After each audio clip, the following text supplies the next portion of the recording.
Olá, seja muito bem-vindo ao Diálogos Digitais. Este é mais um produto do Núcleo da Imagem e Som da Universidade Federal do Estado do Rio de Janeiro, Unirio. O assunto de hoje é meio ambiente, neste quarto episódio da temporada Ciência Política, que conta com a curadoria do professor André Coelho, da Escola de Ciência Política da Unirio. Por causa da pandemia de coronavírus, nós estamos seguindo todas as recomendações de distanciamento social. Por isso, em alguns momentos, a imagem e o som podem ficar comprometidos.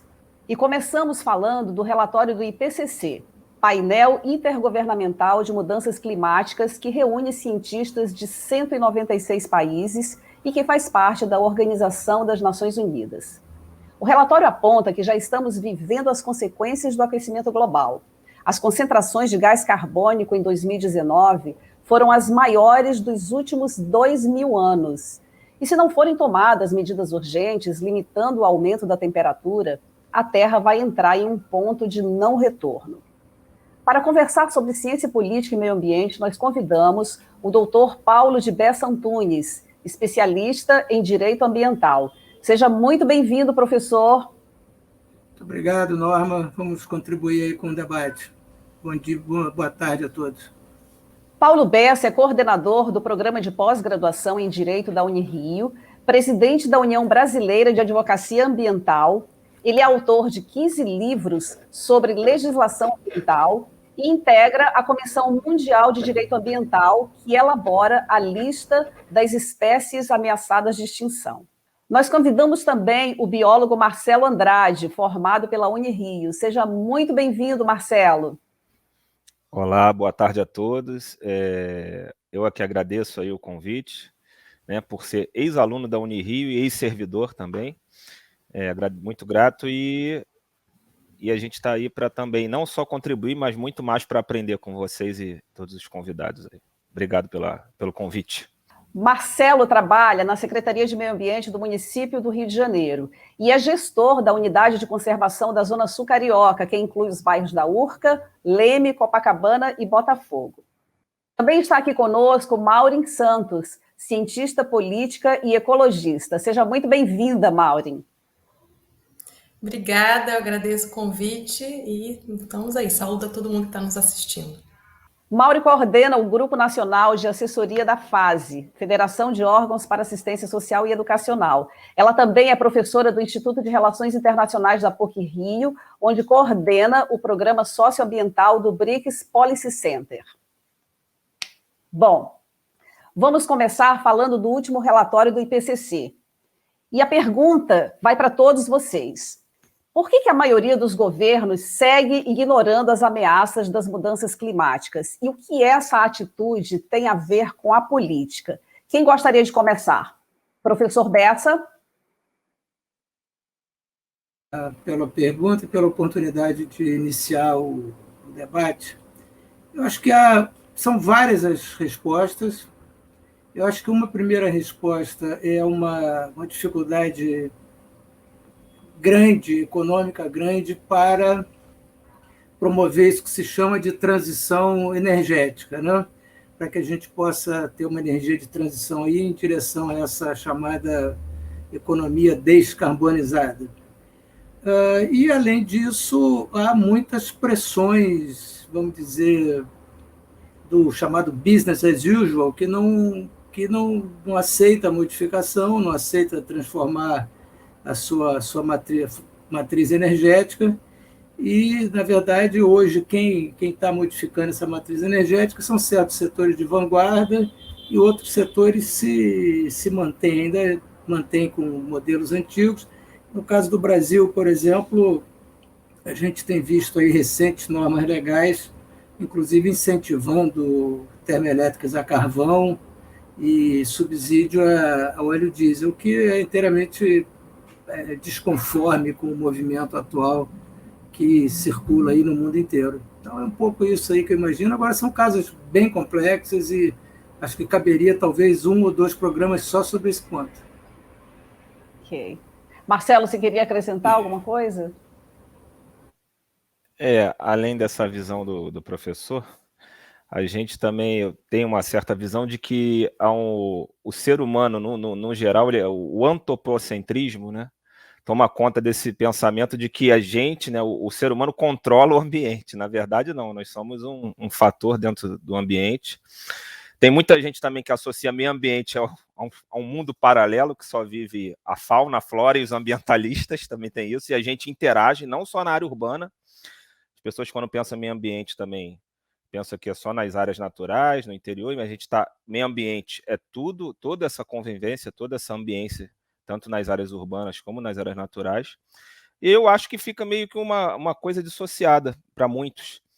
E muitos também não têm a percepção quando se deparam com o rio Amazonas gigantesco, acha que a água do mundo nunca vai acabar, tipo, sei lá, outras visões assim, meio que limitadas, né, da questão ambiental, e na verdade nós dependemos, né, dos serviços ecossistêmicos, o meio ambiente não é uma questão de ideologia, uma questão de sobrevivência, conservação ambiental, porque água e ar não se fabrica assim, a gente não compra numa loja, nem nenhum artigo assim, apesar da água ser comercializada, né? Eu acho que é mais essa visão também do ser humano achar que a espécie mais importante dentro desse contexto, na verdade, a gente faz parte, e talvez, até numa visão assim muito pessimista, talvez a gente até nem faça falta nesse sistema, ou até atrapalhe mais do que contribua, né? E aí a visão comercial, outros tipos de visões, né? Como o professor já falou, da questão energética, também questão econômica, não enxerga que o meio ambiente é um aliado e não um inimigo, né? do desenvolvimento. Também tem um pouco disso.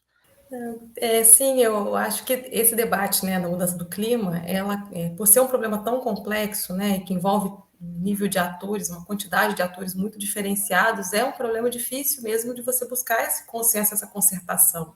E, ao mesmo tempo, tem a ideia de etapas, né, você buscar medidas que sejam de curto prazo, que possam assumir o enfrentamento desse problema. E essa vontade política, exatamente porque é um problema global, é você pensar que um regime, né, como é o que coordena, né, o regime de mudança do clima, são 192, 194 países por aí, é uma concentração difícil também. Então, tem todo um debate do multilateralismo. Como é que você assume e faz o bonde, o trem caminhar junto para que todo mundo possa assumir e, ao mesmo tempo, sabendo que cada país leva o seu interesse próprio. Então, por mais que a pressão política, então, entra como um fator muito importante, né, das sociedades civis, das populações dos países pressionarem os seus estados para que eles possam efetivamente ter essa vontade política de enfrentamento do problema. Isso é um ponto muito importante. Uhum. Bom, e falando nisso, né, nos estados e nos municípios, dados do Instituto Nacional de Pesquisas Espaciais mostram que só em 2021 o Brasil bateu todos os recordes em desmatamento apenas na área da Amazônia Legal.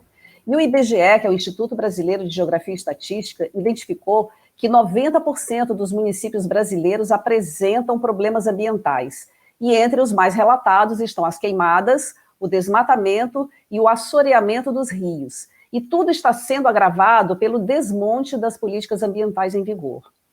Por que o Brasil está na contramão de todas as medidas tomadas por países sérios, né, para conter o aquecimento global? Olha, uma pergunta muito difícil, realmente, porque a gente, nesse século, né, já passando por todas as experiências de outros países, da própria Europa aqui, né, na própria Revolução Industrial, a gente já tem as consequências. A gente é um país mais jovem, vamos dizer assim, né, em termos de civilização, né, moderna. A gente andar na contramão é uma coisa que é inexplicável, né?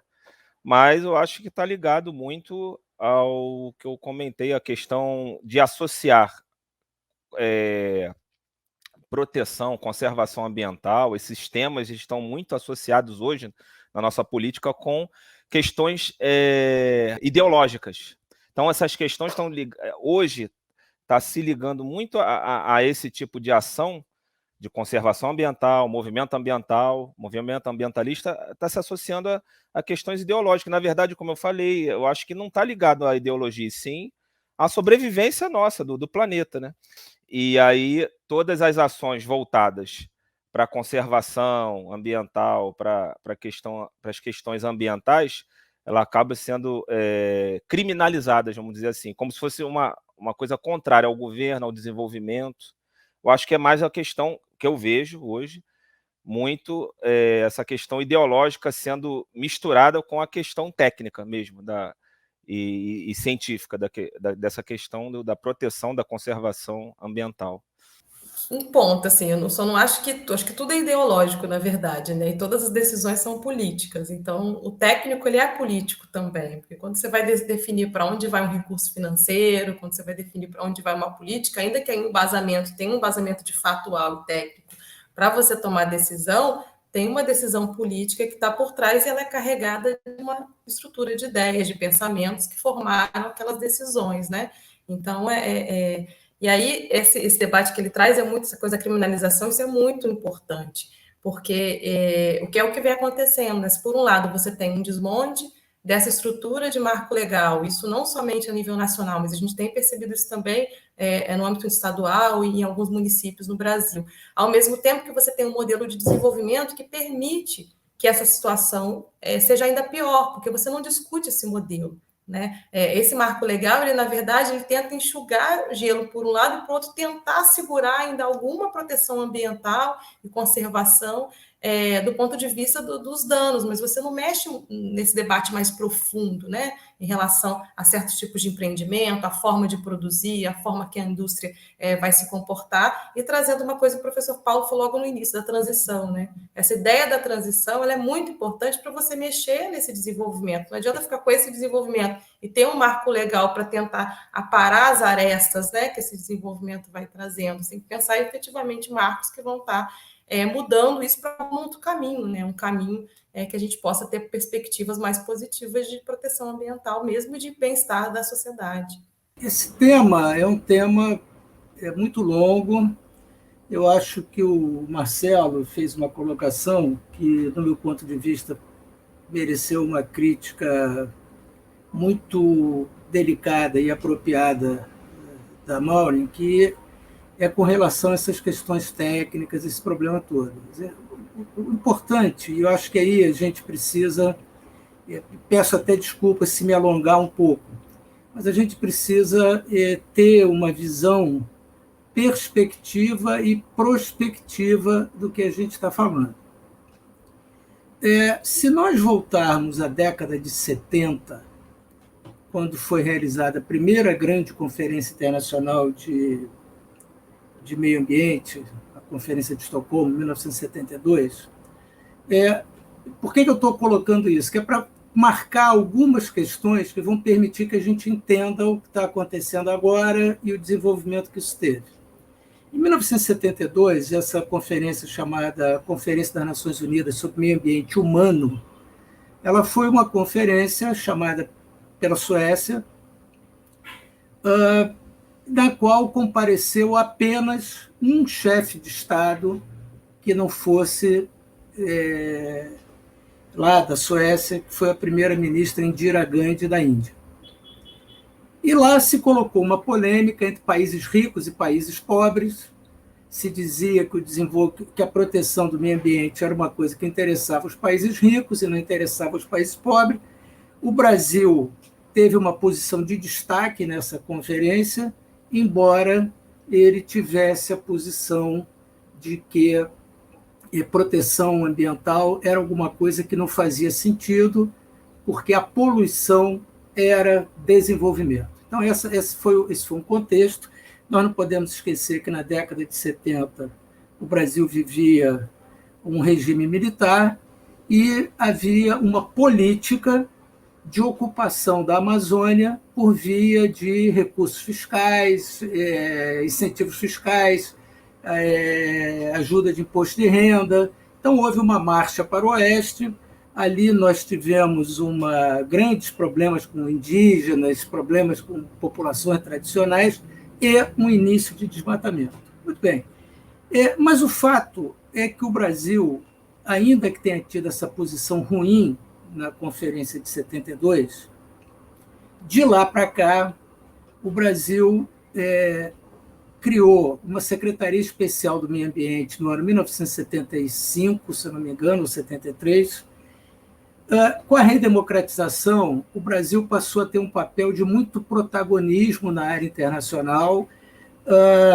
O Brasil 20 anos depois de ter dito que poluição era desenvolvimento, o Brasil sediou a Conferência das Nações Unidas sobre Meio Ambiente e Desenvolvimento. Isso foi uma espécie de uma composição que foi feita entre países ricos e países pobres, e se criou esse conceito de desenvolvimento sustentável a partir de uma comissão que saiu dessa conferência, da Conferência de 72, e numa conferência, na primeira, que tinha ido um chefe de Estado, e em 1992, 20 anos depois, que em termos de história é praticamente nada, nós tivemos todos os chefes de Estado do mundo, ou se não foram todos, faltou um ou outro, e talvez o Papa não tenha vindo, mas o Vaticano não é membro da ONU, né? É observador. Bom, e de lá para cá, o Brasil veio desenvolvendo, com todas as dificuldades que nós conhecemos, a gente sabe que as dificuldades existem, mas o Brasil criou um arcabouço legal de proteção do meio ambiente, criou áreas de chamadas unidades de conservação e é signatário de todas as convenções ambientais mais relevantes. O Brasil é parte dessas convenções. Bom, e isso tudo é um elemento de soft power que o Brasil tem. O Brasil não tem condições, né, de dizer, olha, se acabar a pólvora, se acabar a conversa, eu vou pegar a pólvora. Isso é fanfarronada. O Brasil não tem condição de fazer isso. Mas o Brasil pode, através do seu soft power, exercer uma liderança, primeiro regional, e uma liderança nessa questão de clima, nessa questão de meio ambiente, que o Brasil sempre fez. O Acordo de Paris, por exemplo, só saiu porque o Brasil propôs lá uma solução, propôs uma segurança, como já havia feito no mecanismo de desenvolvimento limpo. Então, veja, na verdade, o que está acontecendo agora é uma coisa que o Fernando Gabeira chama de retropia, que é uma tentativa de voltar à política ambiental da década de 70. Mas isso é impossível. Isso é impossível, porque a Constituição brasileira hoje é hoje nós temos um regime democrático, hoje nós temos a questão das mudanças climáticas, que, aliás, a primeira convenção sobre isso foi assinada no Rio de Janeiro, né, que se assinou uma convenção internacional sobre mudanças climáticas globais. Então, isso tudo, e aí eu estou de acordo com a Maureen e não estou absolutamente em divergência com o Marcelo, mas essas questões todas elas se resolvem no campo da política, porque a decisão que você vai tomar, se é proteger ou se é cortar, é uma decisão política. A ciência é importantíssima, fundamental, mas como um elemento de ajudar a tomada de decisões. Como é que a ciência política organiza a utilização do meio ambiente de forma sustentável? É mais ou menos a resposta, né, do Marcelo, que ele está falando, né, dessa associação da política com essa gestão. Mas eu queria que você falasse a partir da sua própria experiência.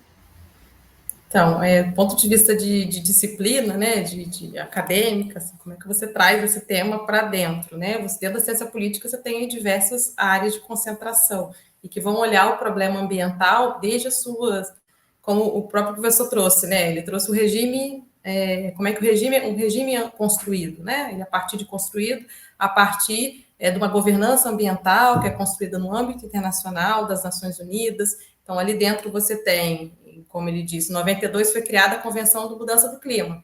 Então, nisso você já tem várias áreas que podem olhar essa convenção, desde as relações internacionais, como estudos sobre globalização, a discussão entre outras disciplinas, né, que vai trazer a economia política, que vai trazer a ecologia política, enfim, você vai... todas elas acabam tendo esse diálogo com a ciência política, no entendimento da implementação de um acordo, da sua eficácia, da sua efetividade, enfim, então são várias.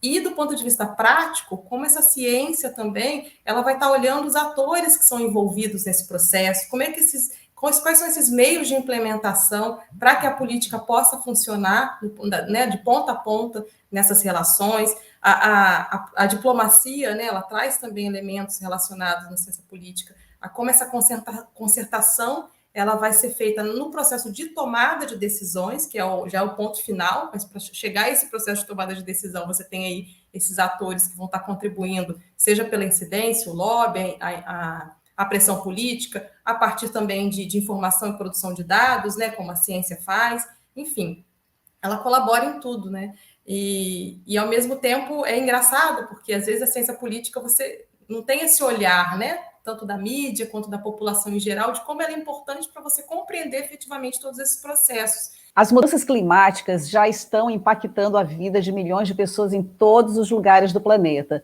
Nós fizemos um pequeno resumo para que você entenda exatamente em que ponto nós chegamos. Está quente, cada vez mais quente. E se nada for feito, vai piorar. A partir da Revolução Industrial, no final do século XVIII, houve um aumento da emissão de gases de efeito estufa na atmosfera, em especial do dióxido de carbono. Desde então, a ação do homem tem provocado mudanças climáticas sem precedentes que hoje são inevitáveis e irreversíveis. O alerta vem de relatório elaborado pelo Painel Internacional da Mudança Climática, o IPCC.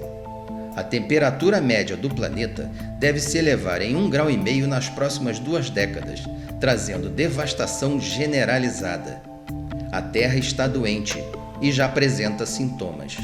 Um deles é o derretimento de gelo da Groenlândia e da Antártida, que deve provocar um aumento de mais de 1 metro do nível do mar até 2100 e ameaça as populações costeiras. A única saída para tentar desacelerar o aquecimento global é reduzir o quanto antes e o máximo possível as emissões de carbono. No Brasil, que já enfrenta as secas sem precedentes, significa interromper as queimadas da Amazônia. O avanço descontrolado da pecuária na Amazônia tem destruído o bioma, o que impacta o clima no Brasil e no mundo. Segundo o INPE, só em junho, a Amazônia perdeu mais de 1.000 km² de floresta nativa, uma área do tamanho da cidade de Belém. O que sobrará do Brasil para as gerações futuras? Qual planeta restará para nossos filhos e netos? É muito assustador. E o mais interessante é que a maioria das pessoas não para refletir sobre o que está acontecendo e de que maneira cada um, individualmente e coletivamente, pode colaborar para que essa destruição não se aproxime tão rapidamente. Então, eu queria perguntar para vocês, no caso da Amazônia, a gente está vendo, acabamos de ver, qual seria o limite desse ponto de não retorno? Até que ponto podemos destruir a floresta e essa destruição vai impactar a médio e longo prazo? Que tipo de espaço? Seria apenas o território brasileiro ou essa devastação, essas consequências se estenderiam para toda a América do Sul e para outros países do planeta? Com relação a essa questão da Amazônia, ela é uma questão, ao meu ver, muito mal colocada e a gente precisa ter um pouco de, como disse a Maurinho, ter uma certa reflexão crítica sobre isso. O que acontece? A Amazônia ela é um espaço internacional pelo simples fato de que a Amazônia é repartida entre 9 países. É importante também lembrar que há uma discussão muito séria quando se fala sobre a Amazônia, que é a questão da soberania nacional. Isso se discute muito e esse tema voltou à baila recentemente. E nós precisamos ver que o Brasil nunca assinou nenhum tratado internacional no qual ele abra mão da sua soberania sobre seus territórios. Então, o Brasil sempre defendeu uma posição que se chama de responsabilidades comuns, porém diferenciadas. Ou seja, todos os países têm responsabilidade com a proteção da Amazônia, que não é um patrimônio da humanidade, como se diz, a Amazônia é um interesse comum da humanidade, não é um patrimônio comum da humanidade. Isso, do ponto de vista jurídico, é muito diferente, porque patrimônio comum significa que pertence a todos. Interesse comum significa que é uma preocupação de todos. Não é? É óbvio que os cientistas falam em 25%, que seria, vamos dizer, 25% da Amazônia destruída seria seria um ponto de não retorno. A Amazônia ela tem um impacto no Brasil inteiro, através dos chamados rios voadores, tem impacto no Pantanal, etc, etc. Mas o que é mais chocante nisso tudo, do meu ponto de vista, é que o Brasil, como emissor de gases de efeito estufa, e ele é talvez o quinto, ou sexto, ou talvez um pouco menos, essa é uma situação relativamente fácil de resolver, porque o grosso das emissões brasileiras vem de queimada. Então, queimadas é mais fácil de resolver do que mudar um sistema de produção de um país. Né? E certamente o Brasil terá apoio internacional para combater isso, como teve, por exemplo, o chamado Fundo Amazônia, que era um fundo importante, e que o Brasil simplesmente resolveu parar de usar o Fundo Amazônia, né, por decisões, no meu modo de ver, totalmente equivocadas, né, por parte da administração brasileira. Tem um debate que se mistura o que pode acontecer, ou se já tem cientistas dizendo que, na verdade, esse ponto já está acontecendo, né, em relação à questão da desertificação da floresta, alguns problemas, as dificuldades que a floresta tem de se recompor, e alguns dados no sentido de que a floresta vem, na verdade, ela emitindo mais do que absorvendo. Esse é um dado bem recente, né, e que muito preocupante, porque o Brasil, todo esse processo de apoio em relação à floresta amazônica também tinha alguns interesses ligados à ideia de que a Amazônia poderia, na verdade, ser um sumidouro, né, de você investir em projetos de compensação, só que isso cai tudo por terra. Entre outros problemas que, se tiver algum tempo para falar sobre isso, eu posso trazer, mas dessa argumentação, né, mais de políticas para isso. Mas, ao mesmo tempo, a gente percebe, como o professor colocou, como é um problema que é possível, né, com vontade política, assim como você teve durante um tempo várias medidas, e aí o programa de combate ao desmatamento da Amazônia, de você pensar a eliminação, né, de todo esse desmatamento até 2020, inicialmente. Obviamente, a gente sabe que desmatamento legal, né, o ilegal, mas sendo que o Código Florestal transformou muita coisa em legal. Você tem outros problemas que a legislação também foi mais flexível, mas mesmo assim, tem dados concretos de como foi efetivo durante um período de tempo. Especialmente aí durante pelo menos uns 8 a 10 anos, e como agora a gente tem essa reversão total desse quadro, chegando agora com os dados do INPE a voltar a ter um desmatamento de 10 anos atrás, né? Então, essa gravidade é muito grande. E o problema das queimadas, né, como o professor também colocou, porque as queimadas, elas são criminosas na Amazônia. Não existe uma região que é úmida, então você não. Então é combater a criminalidade mesmo, né? Você sabe onde está o problema, você sabe quais são os vetores ligados à pecuária, ligados a garimpo, ligados a outros projetos, né, que estão nos territórios, e isso é efetivo você pensar a vontade política para enfrentar esse problema, que é um problema que não vai ser só para o futuro, ele já está acontecendo agora. Então, acho que é isso que muita gente ainda não se tocou, né? Porque tudo bem, as pessoas não querem pensar em quem vem depois, né? Não quer pensar nas populações futuras, mas o problema já está acontecendo agora. Então, efetivamente, é urgente você pensar como enfrentar. Exatamente. E lembrando, né, que no ano passado, a expressão passar a boiada, que foi dita pelo ex-ministro do Meio Ambiente, Ricardo Salles, ganhou projeção depois de uma reunião ministerial em plena pandemia, onde a sugestão era flexibilizar as políticas ambientais. Então, a pergunta que eu quero fazer para vocês, e queria começar pelo Marcelo, que é biólogo, o que mudou exatamente nos últimos 3 anos, e principalmente nos últimos meses, em relação às políticas ambientais? A gente vê no próprio noticiário as questões já abordadas aqui, do aumento dos níveis de desmatamento, né, sendo comprovada por relatórios do INPE, de outros órgãos, né? Próprias organizações, ONGs, né, também sérias, que fazem esse tipo de controle e de publicação. E também o que me preocupa muito é o próprio, aí eu vou precisar do ser humano, no cidadão, no servidor que trabalha na linha de frente na fiscalização, né? Porque o enfraquecimento dessa estrutura põe em risco a vida dessas pessoas, né? Colegas nossos que atuam, que é muito fácil ser ambientalista aqui na capital, no Rio de Janeiro, mas lá no interior do Pará, do Amazonas, onde a gente não tem uma presença muito né, a visibilidade do que tem aqui em termos de noticiário e de visibilidade mesmo midiática, né?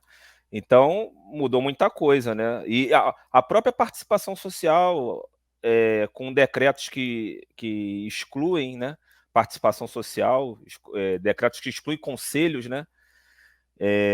Isso é muito importante. Estava agora há pouco tempo sendo votada no CONAMA, como não conseguiu extinguir o conselho, porque foi criado por lei, mas tem manobras para diminuir a participação social. E aí eu acho que a mudança está aí, diminuindo a participação social e alguns atos de recuo ou então omissão do poder público nessas áreas mais sensíveis e mais importantes. Aí, colocando em risco não só os biomas, a flora e a fauna, e a própria sobrevivência do servidor que atua na linha de frente, tanto ele no órgão ambiental como nos órgãos de fiscalização e de repressão, né? A gente não poderia deixar de falar dos nossos povos originários e algumas nações sofrendo ataques permanentes, como os Yanomamis.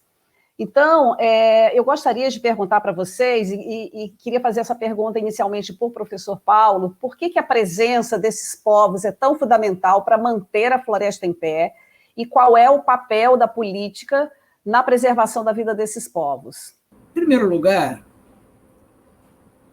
a gente tem que perceber o seguinte: a política indigenista, tradicionalmente, era uma política de incorporação dos indígenas à vida, à comunidade nacional. Então, a ideia é que você dissolveria o povo indígena dentro de um grande povo brasileiro e, paulatinamente, os indígenas deixariam de ser indígenas.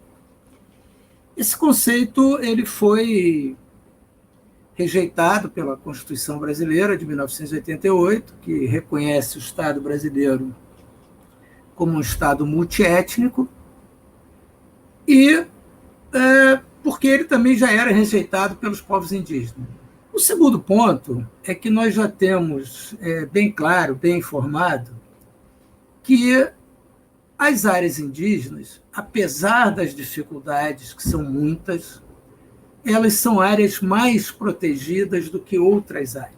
E também a gente precisa entender que hoje, do ponto de vista internacional, há uma série de tratados, de leis e de convenções internacionais, atos multilaterais, como, por exemplo, a Declaração dos Direitos dos Povos Indígenas, da ONU, da OEA, que asseguram, pelo menos do ponto de vista legal, a conservação desses povos e reconhecem as terras indígenas, os territórios indígenas, como elementos fundamentais para a sobrevivência deles. Então, é isso, quer dizer, do ponto de vista do quadro legal, não há discussão da importância dessa população. Só para encerrar, quero lembrar o seguinte: a Constituição de 1988, que escreveu esse capítulo de proteção dos indígenas, não tinha nenhum índio lá, não tinha nenhum indígena lá. Então, se alguém tem que ser culpado disso, não são eles. Então, nós temos que cumprir o que nós mesmos colocamos lá.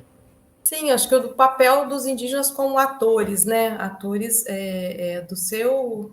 da sua trajetória, do seu caminho, da política, e como isso no Brasil durante muito tempo foi visto como uma situação muito de paternalismo, né? Como o próprio o professor falou, né? Colocaram lá na Constituição sem nenhuma representatividade. Isso, ao longo do tempo, com a luta indígena no Brasil, se mostrou como eles vêm conquistando, né? Ainda muito aquém do que deveria ser do ponto de vista de espaço que eles têm e de importância, não só em relação à conservação ambiental, mas também em relação aos saberes, à diversidade, como esse conhecimento tradicional, que também não é só dos povos indígenas, mas de povos e comunidades tradicionais, que o Brasil tem uma riqueza gigantesca, cultural e também social dessas representações, e como é que isso deveria estar representado na política, na legislação, e eles por eles, né? Eu acho que se a gente tem, nesse momento no país, um corpo, do ponto de vista de luta política, que está sendo fundamental e conseguindo, apesar da pandemia, apesar de tudo, ter alguma pressão são os povos indígenas, né? Eles estão conseguindo fazer alianças internacionais muito importantes, eles estão ocupando Brasília de novo agora por conta da votação do marco temporal. Essas semanas vão ser fundamentais para isso, e mostrando para a população brasileira a importância da política, a importância de você pressionar por seus direitos e fazer a sua história. Como última questão, eu queria fazer para vocês em relação ao agronegócio, que tem sido uma das grandes ameaças para o meio ambiente, não só no Brasil, mas no mundo todo. Então, por que é tão difícil os grandes produtores, as grandes empresas, os países mais organizados entenderem que é preciso conciliar essa produção em larga escala com a produção dos pequenos produtores? E a gente tem um exemplo aqui no Brasil, a produção dos pequenos produtores é o que abastece o mercado interno. Então, por que a gente não pode conciliar esses dois seres, né, o agronegócio e os pequenos produtores, sem agredir tanto o meio ambiente? Porque, gente, é uma coisa tão lógica. Se a gente destrói o meio ambiente, todo mundo vai perder. O presidente Joe Biden, quando ele assumiu a presidência dos Estados Unidos, recentemente, ele convocou uma reunião na qual foram debatidas questões ambientais. O presidente Jair Bolsonaro, ele, presente nessa reunião, ele se comprometeu, se eu não me engano, até o ano 2030, a definir o desmatamento ilegal zero. Essa é uma meta que, com todo respeito que Sua Excelência merece, não faz o menor sentido. Se é proibido desmatar ilegalmente, ainda que se reconheça a dificuldade disso, eu não posso dizer que no ano 2030 eu vou encerrar o desmatamento legal, porque na prática eu estou admitindo e tolerando o desmatamento ilegal. Mas essa não é a pior questão com relação a isso, porque se nós vermos as grandes traders da área do chamado agronegócio, e que dependem muito de exportação e, portanto, estão submetidas a uma pressão dos consumidores nos países exportadores, essas grandes traders elas já se comprometeram em, até o ano 2030, desmatamento legal zero. Ou seja, elas não comprarão mais produtos no qual a cadeia de produção passe por qualquer tipo de uso alternativo do solo. O uso alternativo que se chama é tirar a floresta e botar outro tipo de coisa.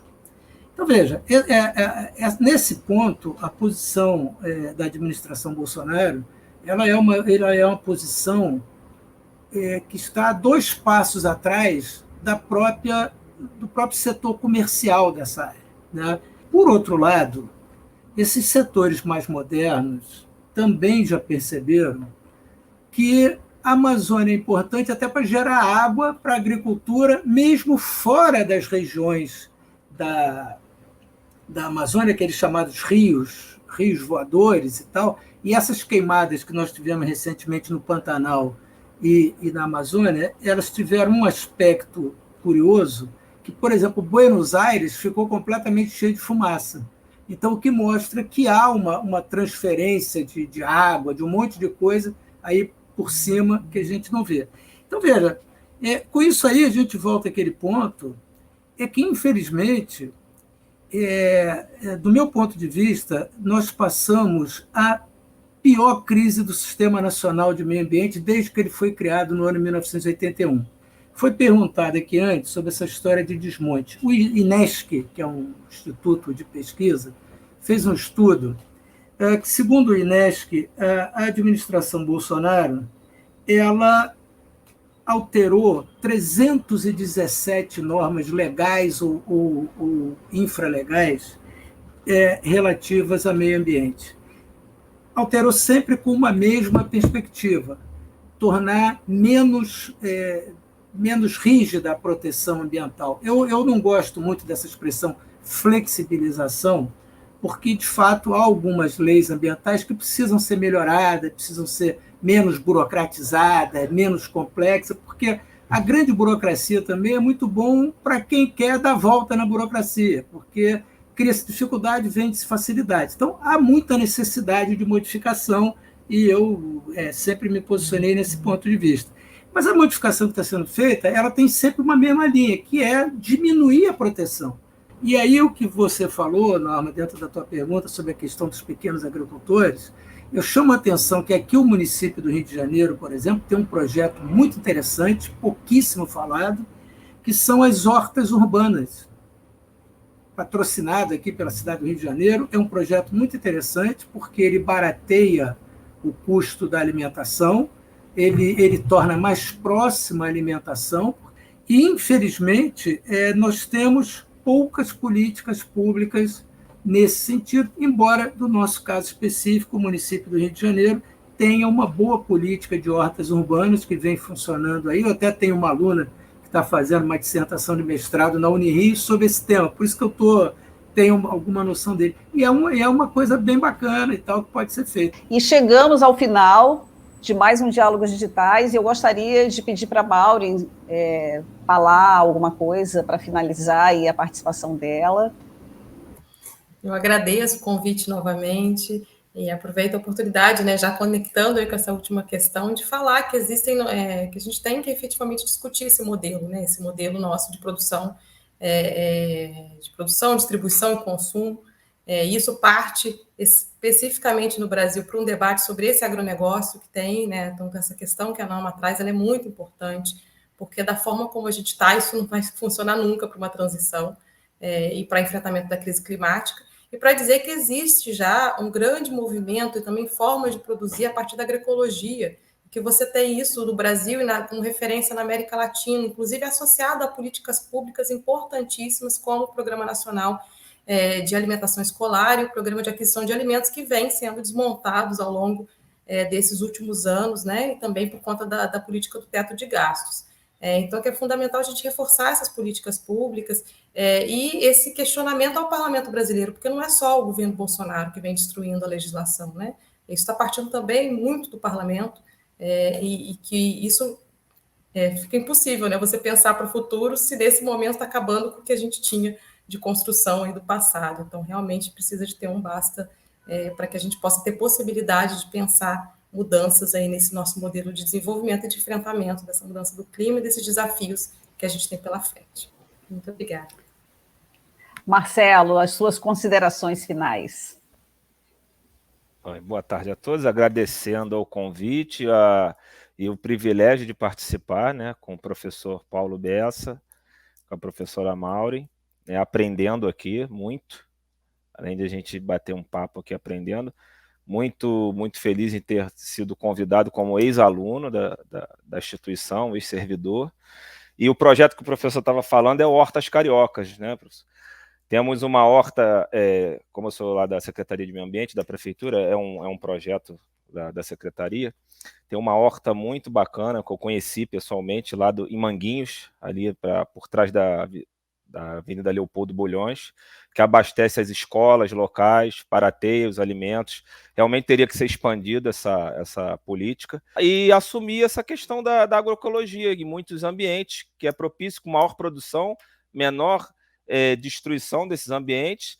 E a questão dos agrotóxicos é o que me preocupa mais, porque essa nova gestão é que tem aumentado, permitindo o maior uso de agrotóxicos, até de substâncias que são proibidas na Europa e em outros países, né? Eu acho que, tendo esse balanço e investindo também nos programas que o professor próprio falou, e a professora, de produção interna, de pequenos produtores, a gente tem exemplos disso dentro das áreas naturais, no Pedra Branca, no Mendanha, tem pequenos produtores, no Rio da Prata, né? A gente que trabalha também no Mosaico Carioca de Áreas Protegidas, também a gente coordena o Mosaico Carioca de Áreas Protegidas, que agrega todas essas áreas dentro do território municipal, e esses produtores realmente fazem a diferença no mercado interno. Então, acho que é fazer o equilíbrio, tanto do agronegócio, de larga escala, como desses projetos que já foram mencionados aqui, né, pelo professor Paulo e professora Maureen. E agradecendo mais uma vez o convite e parabéns aí à Unirio, a iniciativa desses programas aí. Ok, professor Paulo, as suas considerações finais, que a gente já está chegando ao final do programa.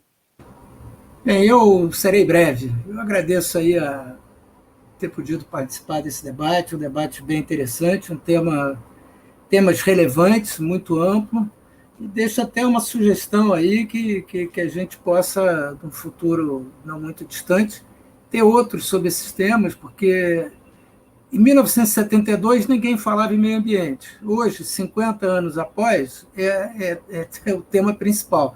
Isso em termos de história da humanidade, isso é nada, né? 50 anos é coisa nenhuma. Então, só isso, agradecer e estou muito satisfeito e agradecido de ter podido participar. Até a próxima. O tempo acabou mesmo. Eu queria agradecer muitíssimo ao professor Paulo Bessa, ao Marcelo e ao Maureen. E que as pessoas entendam que se nós destruirmos o meio ambiente, não vai ter água, o clima vai ficar extremo e vai faltar comida.